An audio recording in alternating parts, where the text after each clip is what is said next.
तो आज मैं आपके साथ शेयर करने वाली हूँ बाज़ार में बहुत ही महंगी मिलने वाली कलाकंद की रेसिपी, जो घर पे हम आसान तरीके से बना सकते हैं। इसे बनाने के लिए थोड़ी सी मेहनत तो लगेगी और थोड़ा वक्त भी लगेगा, लेकिन आप देखेंगे कि रिज़ल्ट इतना अच्छा आएगा। अगर आप स्टेप बाय स्टेप मेरे रेसिपी को फॉलो करेंगे तो आप भी इसी तरह से कलाकंद की रेसिपी आसानी से घर पर बना सकते हैं। तो इसका आप टेक्सचर देख सकते हैं, बहुत ही ज़्यादा टेस्टी, बहुत ही ज़्यादा लाजवाब, जो कि बाज़ार में मिलती है बिल्कुल वैसे ही ये बनकर तैयार होती है। तो चलिए देखते हैं इसे कैसे बनाते हैं। बिस्मिल्लाहिर्रहमानिर्रहीम, अस्सलाम वालेकुम व रहमतुल्लाहि व बरकातुहू। तो सबसे पहले हमें 2 लीटर दूध लेना है, यानी कि फुल क्रीम वाला मिल्क हम लेंगे। तो यहाँ पर मैंने अमूल का दूध ले ली हूँ। इसे हम एक कढ़ाई में कोई भी बर्तन में निकाल सकते हैं। वो स्टील का नहीं होना चाहिए, लोहे की कढ़ाई में या फिर जर्मन के इसमें भी हम इसे बना सकते हैं। तो सारे दूध को हमने एक कढ़ाई में निकाल लिए हैं, जो कि नॉन स्टिक है, और इसे हम लगातार चलाते रहेंगे। फ्लेम को इस वक्त हाई ही रखना है, यानी कि तेज़ आंच पर हम इसे बनाएंगे। तो जब तक इसे चलाना है, जब तक कि ये जो दूध है आधा ना हो जाए। और फ्लेम को हाई रखेंगे और बिल्कुल हमें सामने ही खड़े रहकर इसे बना लेना है। अगर आप थोड़ी देर के लिए इसे छोड़ना चाहते हैं तो फ्लेम को स्लो करके छोड़ भी सकते हैं। उसके बाद में हर 5 से 10 मिनट में हम इसे चलाते रहेंगे। और अगर जल्दी बनाना चाहते हैं तो तेज़ आँच को हमें तेज़ करना है और इसे लगातार चलाते हुए बना लेना है। तो फुल क्रीम वाले दूध में इस तरह से घी भी आपको दिखने लगेगी। तो कम से कम 15 से 20 मिनट के बाद ये आधा होने लगेगा। तो देख सकते हैं दूध है हमारा आधा हो चुका है। तो फिर से इसे साइड का हमें छुड़ाते रहना है, बहुत ही अच्छे तरीके से हमें इसे छुड़ाते हुए बना लेना है। और ये अगर साइड का नहीं छूट रहा है, सूख गया है, तो उससे हम क्या करेंगे कि जो दूध है उसे फास्ट करके थोड़ा बॉईल आने देंगे, जिसकी वजह से साइड का लगा हुआ नरम हो जाएगा। अब हम सिट्रिक एसिड लेंगे, जो कि 1 चम्मच है। तो छोटे चम्मच से हमें लेना है। ये बिल्कुल चीनी जैसा दिखता है और एकदम सफ़ेद होता है, और इसका जो स्वाद है वो बहुत ही खट्टा होता है। इसके बदले हम नींबू का रस भी ले सकते हैं। तो 1 चम्मच नींबू सत यानी कि सिट्रिक एसिड लेना है, और उसमें 4 चम्मच हमें पानी ऐड करना है। तो नींबू भी हमें ऐसे ही करना है, 1 चम्मच नींबू और 4 चम्मच हम इसमें पानी डालेंगे और इसे अच्छी तरह से घुलने तक मिला लेंगे। तो देख सकते हैं इसे हमने अच्छे से मिला लिया है। अब इसे साइड में रख देंगे। तो चलिए फिर से देखते हैं, हमें दूध की तरफ हम देखते हैं। तो ये देख सकते हैं दूध एकदम आधे से थोड़ा और कम हो गया है। तो सिट्रिक एसिड का जो पानी हमने रेडी किया था उसे इस तरह से एक एक बूंद करके डाल लेना है, बस एक साथ नहीं डालना है, नहीं तो क्या होगा कि दूध अलग हो जाएगा, पानी अलग होगा। हमें वैसा टेक्सचर नहीं चाहिए इसका। बस 2-2 3-3 बूंद हमें डाल लेना है, थोड़ा थोड़ा पानी लेके। तो एक बार हम सिट्रिक एसिड का पानी डालेंगे, उसके बाद में 3 से 4 मिनट के लिए इस तरह से चला लेंगे। तो दूध है जो फटने लगेगा, तो जब तक दूध फटने नहीं लगता है हमें इसे बार बार जो सिट्रिक एसिड का पानी है 2 से 4 बूंद के लिए इस तरह से अलग अलग जगह पर डाल लेना है। तो अगर आपको ये रेसिपी पसंद आएगी तो प्लीज़ मेरे वीडियो को लाइक ज़रूर करना, और अगर आप मुझे यूट्यूब पे देख रहे हैं तो मेरे चैनल को सब्सक्राइब ज़रूर करना। फेसबुक पर या इंस्टाग्राम पर देख रहे हैं तो प्लीज़ फॉलो ज़रूर करना। तो इस तरह से दूध जो है अभी फटा नहीं है, तो मैंने फिर से सिट्रिक एसिड का पानी इसमें इस तरह से साइड साइड से डाल दी हूँ। बस 1-1 2-2 बूंद ही हमें डालना है। ध्यान रहे कि थोड़ा थोड़ा ही डालना है, तभी आपका जो टेक्सचर है बिल्कुल बाज़ार जैसा बनकर तैयार होगा। और अगर एक साथ डालेंगे तो ये दूध अलग होगा, पानी अलग, यानी कि पनीर अलग हो जाएगा और पानी अलग हो जाएगा, जो कि हमें वैसा बिल्कुल भी नहीं चाहिए। तो बीच बीच में हम चेक करेंगे तो देखेंगे कि ये अभी तक फटा नहीं है, थोड़े भी दाने इसमें नहीं दिख रहे हैं।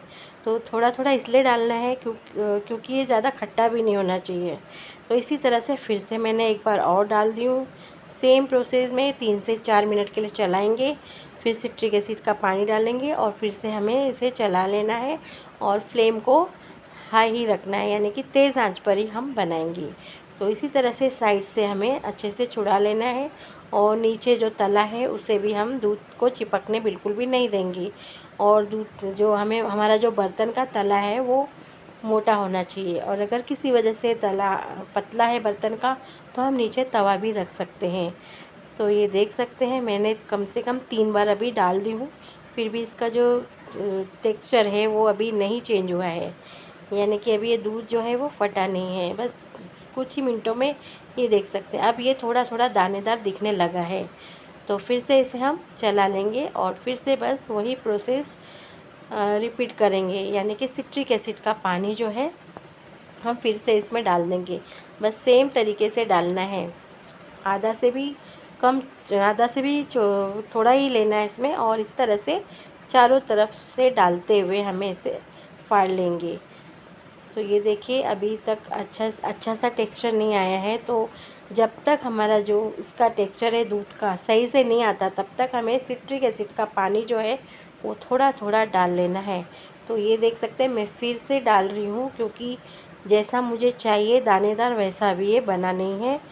तो इसी तरह से हमें चलाते रहेंगे। देख सकते हैं कितना अच्छे से बॉईल हो रहा है, तो थोड़ा सा ये झाग जैसा भी दिखने लगेगा। तो बस इसी हमें ऐसे चलाते रहना है। 3 से 4 मिनट के बाद हमें पता चल जाएगा कि ये दानेदार हुआ या नहीं।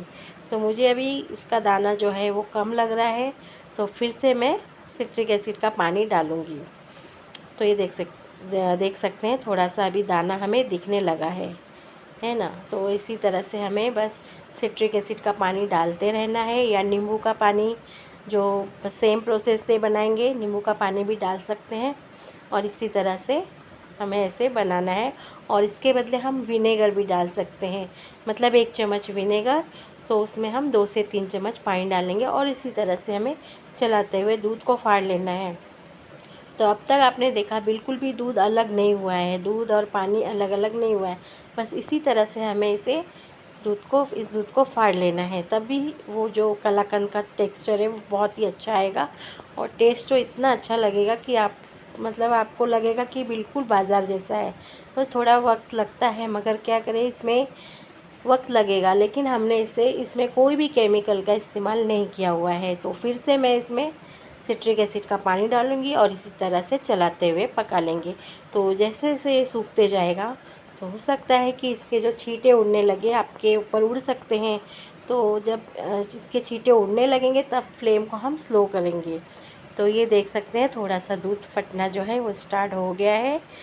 तो बस अभी अच्छे से चला तो हर 3 से 4 मिनट के बाद हम सिट्रिक एसिड का पानी डालेंगे और इस तरह से चेक करेंगे। अभी देख सकते हैं इसका दाना जो है वो दिखने लगा है, यानी कि दूध फटने लग गया है। तो ये अच्छे से फट गया है अभी।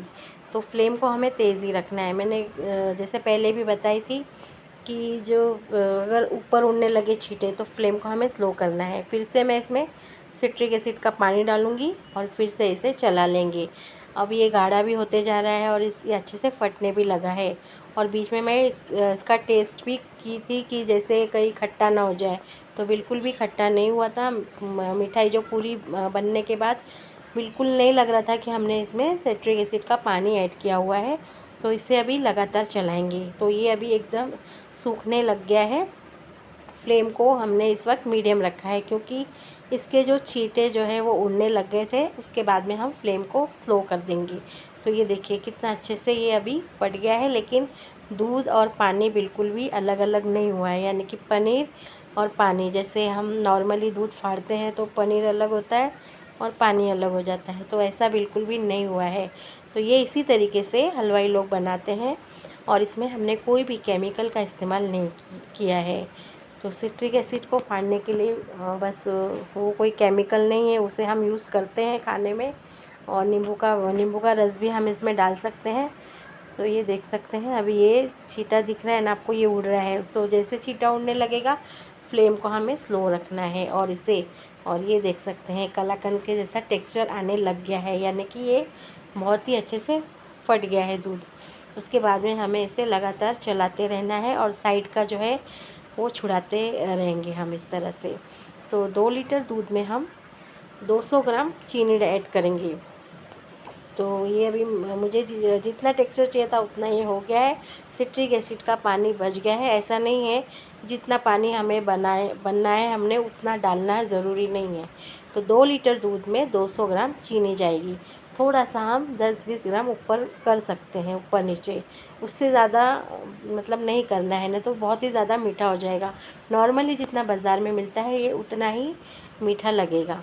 तो और इसे हमें एक साथ नहीं डालना है, 3 बैचेस में डालना है, यानी कि 200 ग्राम को हमने थोड़ा थोड़ा करके डालना है। तो एक बार मैंने डाल ली हूँ और इसे अच्छी तरह से घुलने देंगे दूध में, और चेक करेंगे कि ये बिल्कुल भी दानेदार नहीं होना चाहिए। अगर एक साथ डालेंगे तो शुगर का पानी बहुत ही निकलने लगेगा और ये एकदम पानी अलग पनीर अलग दिखने लगेगा, इसीलिए हमें थोड़ा थोड़ा डालना है। तो ये देख सकते हैं शक्कर जो है वो अच्छे से घुल चुका है। उसके बाद में सेकेंड बैच में डालूँगी और उसके बाद में फिर से उसी तरह से हमें इसे चला लेना है। तो थोड़ा थोड़ा डालने से क्या होगा कि शक्कर का पानी छूटते जाएगा और सूखते भी जाएगा। उसके बाद में आखिरी बैच हमने इसमें डाल दिया है। तो अब हम इसे अच्छे से चला लेंगे, बस अभी इसे एकदम अच्छे से चला लेना है। तो अभी हमें जैसा टेक्सचर चाहिए, यानी कि जैसे कलाकंद मिठाई है, आप इस स्टेज पे भी सर्व कर सकते हैं। अब हमने इसमें छोटा चम्मच इलायची पाउडर ऐड किया है। इसमें थोड़ा सा रोज़ एसेंस भी डाल सकते हैं या फिर केवड़ा एसेंस भी डाल सकते हैं 1 से 2 बूंद, उससे भी बहुत अच्छा टेस्ट आता है। लेकिन मैंने इसमें सिर्फ इलायची का फ्लेवर ही रखी हूँ। तो इलायची का फ्लेवर मिठाई में बहुत अच्छा लगता है, कोई भी मीठी चीज़ में इलायची का फ्लेवर बहुत अच्छा लगता है। तो ये अब ये सूख गया है, तो अगर आप चाहें तो इस तरह से भी सर्व कर सकते हैं या फिर इसे थोड़ा सा और हमें सुखा लेना है। अब हम इसमें घी डालेंगे, जो कि 1 चम्मच ही डालना है, क्योंकि ऑलरेडी जो दूध है उसमें ऑलरेडी देखा था आपने कि घी निकला है। तो इसमें अगर घी नहीं डालेंगे तो भी चलेगा, मगर इसका टेस्ट अच्छा आएगा और इसकी शाइनिंग भी अच्छी आएगी। इसीलिए हमें इसमें 1 से 2 चम्मच घी डालना है। तो इस तरह से ये टेक्सचर अभी ये हो गया है। तो थोड़ा सा अभी हम फ्लेम को तेज़ करेंगे, और अगर छींटे उड़ रहे हैं तो तेज़ नहीं करना है, मीडियम आंच पर ही हमें इसे लगातार चलाते हुए सुखा लेना है। तो इतना अब ये सूख गया है, तो अब हम क्या करेंगे कि फ्लेम को बंद कर देंगे और कढ़ाई में ही ठंडा कर लेंगे। इसको अलग नहीं करेंगे, बस कढ़ाई में ही ठंडा करके लेंगे।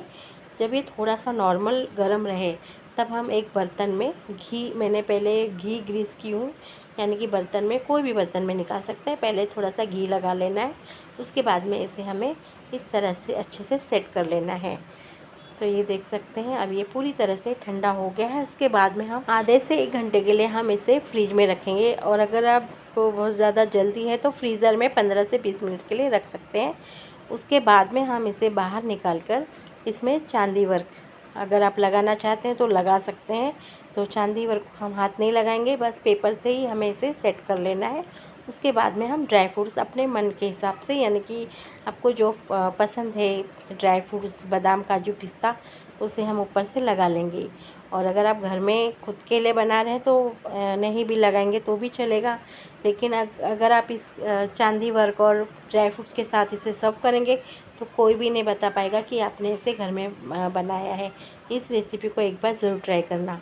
तो इस तरह से हमने इसके स्क्वायर काट लिए हैं, देख सकते हैं, और साइड का हमने शेप करने के लिए थोड़ा सा अलग कर दिया है, और अच्छे से चारों तरफ से इसे मैंने मिठाई का शेप दे दी हूँ।